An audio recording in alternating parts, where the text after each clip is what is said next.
Vanessa Bradley is the Community Education and Engagement Manager for Peers Alliance. So, Vanessa, I mean, that sounds like a very important title, but maybe you can give us a little bit more information on it. Tell me about yourself, what you do, and how you got into your current job. Absolutely. So my job is a bit of everything. I do a lot of admin work. I do content creation, policy work, community workshops, and kind of generally keeping things afloat here at Peers Alliance. I started at Peers as a content developer for a 3-month contract. And then while I was working here, the youth program coordinator role opened up and I hopped on board. So after about a year in that position, I moved into my current role where my strengths are really utilized. I loved working as a youth program coordinator, and I actually still get to do some youth programming in my current role. So one of the things I kind of held on to was a queer youth writing club. So that's one of the great joys of my work here at Peers. Excellent. All right. What do you love the most about what you do? I would say the opportunity to offer community workshops and to help folks learn about the 2SLGBTQ plus community. I also really love the chance to kind of hole up in my office to work on content creation and policy that helps our organization run more smoothly. So I feel like I get the best of both worlds. I get the community interaction and then I get time by myself. All right. Now here's something that a lot of us who are older, are trying to get familiar with, and maybe you can help us out with this. So, what does 2SLGBTQ plus mean? That is a great question. So the 2S stands for Two-Spirit. And Two-Spirit, I'll say really quickly, is an Indigenous identity. So it's anchored in a cultural context. Only Indigenous people can claim the Two-Spirit identity. Peers Alliance, as an organization, we choose to put 2S at the front of the acronym because it centers and puts Indigenous first. So you have Spirit. L means lesbian. G is for gay. B is for bisexual. T is for trans or transgender. Q is for queer. And the plus kind of encompasses everything else, because I'm sure you've heard people say like, oh my gosh, the acronym just keeps growing. Yeah. And it absolutely does. And it will do that forever, because as humans, we're constantly coming up with new languages, new words in language to describe things. So the plus is kind of and everything else. Cool. Well, thank you for clarifying that. What are some of the issues facing the 2SLGBTQ plus community in Prince Edward Island these days? This is a big question. I think there's a lot of different issues facing different subsets of the community, So for the queer youth that I work with on a regular basis, I would say that homophobia and transphobia in schools and bullying in schools is a really big issue. I would also say generally for the community, trans rights are really under attack right now. And then just generally the discrimination and the bias that come with being a part of the 2SLGBTQ plus community. Wow, okay. What's the difference between gender identity, gender expression, and transgender? That is a great question. So, first I'll kind of go into the difference between gender identity, gender expression, and sexual orientation. So gender identity is who you are. So that is who you feel you are on the inside, and that's regardless of the sex you were assigned at birth. Gender identity is totally separate from your sex assigned at birth. And then you have gender expression, and that's how you express yourself. And this sometimes is related to your gender identity, and sometimes it's not. I think that oftentimes we think we can look at someone's gender expression or how they're expressing themselves on the outside. This could be the clothes they're wearing. This could be the way they talk. This could be gestures. And they think, oh, well, that definitely ties directly in to someone's gender identity. And sometimes it does. But sometimes you have a queer person or someone in the LGBTQ community who doesn't feel necessarily safe to lean into their true gender expression. And so you can never tell by looking at someone what their gender identity is, which is who someone is. And then sexual orientation is totally separate. Sexual orientation is who you like.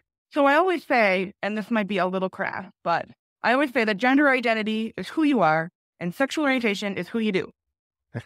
So when you're talking about the term transgender, that's actually a gender identity. So you have a cisgender person and a transgender person.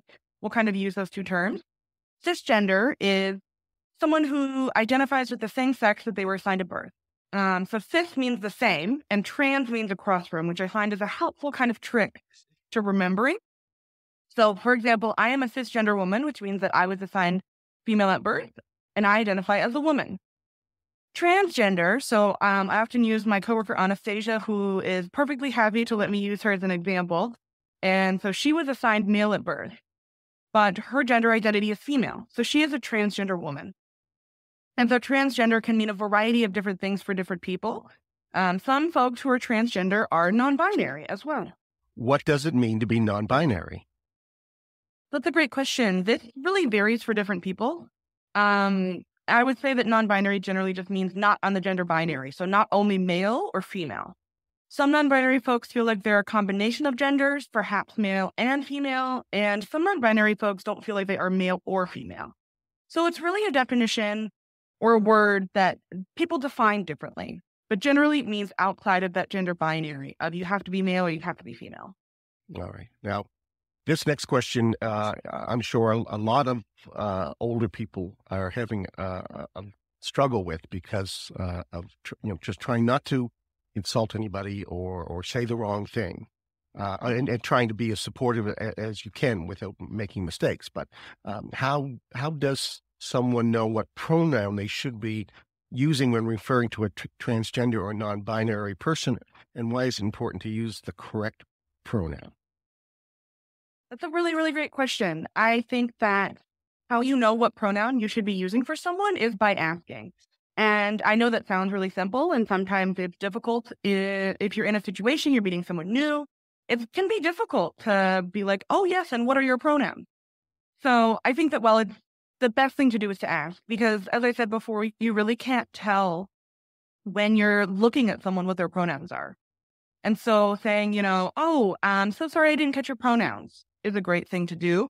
I often find that if I'm in a situation and I feel awkward asking someone's pronouns, I'll offer my own.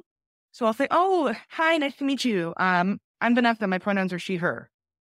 And in doing so, you're offering the other person an opportunity to give you their pronouns. So I would say that asking or offering your own pronouns is the best thing you can do.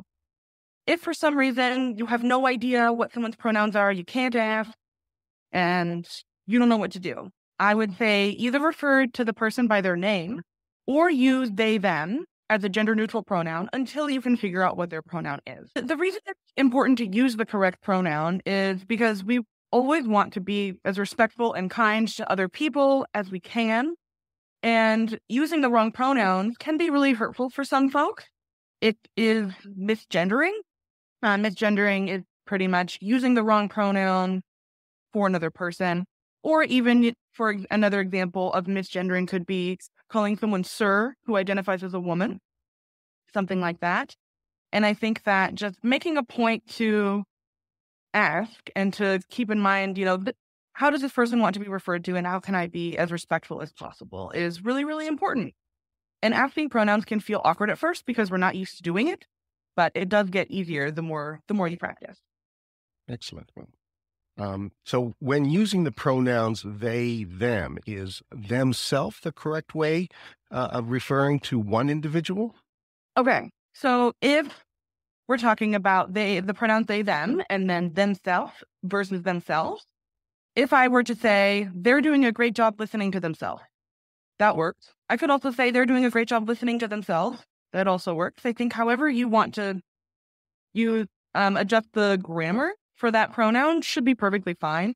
When you're talking about someone with they, them pronouns, the most important thing is using the correct pronouns, not necessarily using them in the exact, perfect, grammatically correct way. And a lot of folks kind of get stuck on the idea that they, them is a plural pronoun. But if you think about it, we actually use it all the time in regular conversation and in dialogue. If we don't know someone's gender, like, for example, someone knocks on my door and I look at someone else and I say, oh, can you go and let them in? Because I don't know who's on the other side of the door, right? And so there are a lot of ways that we instinctively use they, them pronouns, but it can be hard to use them when we're not used to it. It's kind of like we're rewiring our brains to get used to using gender-neutral pronouns. So how is sexual orientation different from from gender identity? Absolutely. So sexual orientation is very much who you're attracted to or who you like or who you're interested in. And then gender identity is who you are. So gender identity is internal, and that's about yourself. So that is who you are on the inside. And oftentimes folks get confused between the two because the acronym is all jumbled together. It's 2SLGBTQ plus, and that's gender identities and sexual orientation kind of lumped into one. But they are very, very separate. So, for example, transgender would be a gender identity. My gender identity as a cisgender woman is a gender identity, but my sexual orientation is very separate and very different from my gender identity. Okay. What does it mean to be an ally of the 2SLGBTQ plus community, and what are some tips for being an ally? An ally is someone who supports and uses their privilege and power to help those in the 2SLGBTQ plus community and in other marginalized communities. So I think that an important part of allyship is to practice radical empathy. So radical empathy encourages people to actively consider another person's point of view, even when we strongly agree, or disagree with that point of view, in order to connect more deeply with that person. And doing so helps us kind of break down our own internal biases. So we can never truly know what someone is thinking or feeling because we don't share their exact memories or their exact experiences, but we can make an effort to understand the actions and reactions of people. And doing so can increase the levels of compassion that we feel towards them. So a great thing that I talk about when we're talking about allyship is understanding the difference between sympathy and empathy. So they both deal with emotion, but empathy involves trying to understand why someone feels the way that they do from their perspective, while sympathy involves understanding someone's emotions, but from your own perspective. And so knowing and understanding that difference and practicing radical empathy, I think is a great start to being an ally and to even improving your allyship. Some other ways to be an ally, one of the biggest ones I recommend is consuming diverse media. So if you aren't seeing 2SLGBTQ plus folks, BIPOC folks, disabled folks, on your Facebook feed while you're scrolling, it's time to diversify. So find some other content creators or other people on the internet that you can learn from. Another way is to be an ally in your social circle. So it's imperative to call out folks who are using hurtful, derogatory, or transphobic and homophobic language. Another one is donate and invest. So you can invest in your community.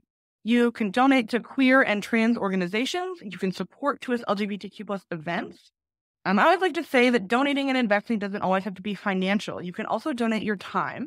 You can donate your energy, and you can check out a drag show near you. We talked a bit about pronouns, but sharing your pronouns is a really great way to be an ally. You can put it in your email signature. You can just say them when you're introducing yourself. And then also use gender-neutral language. So using gender-neutral language can create a more inclusive space.